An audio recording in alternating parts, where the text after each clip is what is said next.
వేస్తున్నారు. సౌండ్ వింటున్నారు కదా, పైన పొగలో ఎన్ని వస్తున్నాయి చూడండి. బాంబులు వేస్తున్నారు, బాంబులు.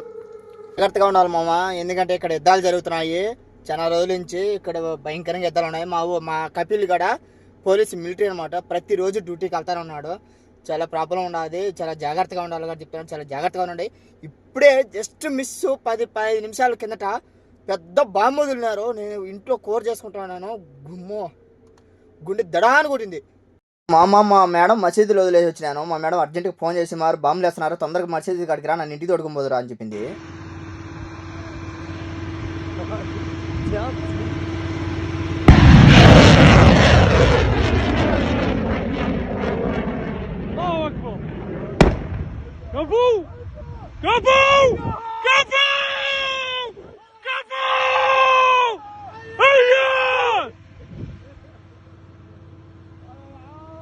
ఇచ్చారు కదా మామ, మా మేడం వాళ్ళ మనవడు కూడా మిలిటరీలో పనిచేస్తుంటాడు. ఇప్పుడే బయలుదేరినాడు, 10 సెకండ్ల ముందే బయలుదేరినాడు. వాళ్ళు ఫోన్ చేసేకల్లా చాలా అంటే చాలా యుద్ధాలు జరుగుతున్నాయి. నైట్ పూట యుద్ధాలు జరిగేది, అలాంటిది పగులో జరుగుతున్నాయి. అది రంజాన్ కోవేటేనే కదా, అరబీ కంట్రీలు మొత్తం ఇదే విధంగా యుద్ధాలు అయితే జరుగుతూ ఉన్నాయి. మీకు నెక్స్ట్ ఏమేమి జరిగేది నెక్స్ట్ వీడియోలో అయితే మీకు చెప్తానే ఉంటాను, నేను చూస్తా ఉండండి.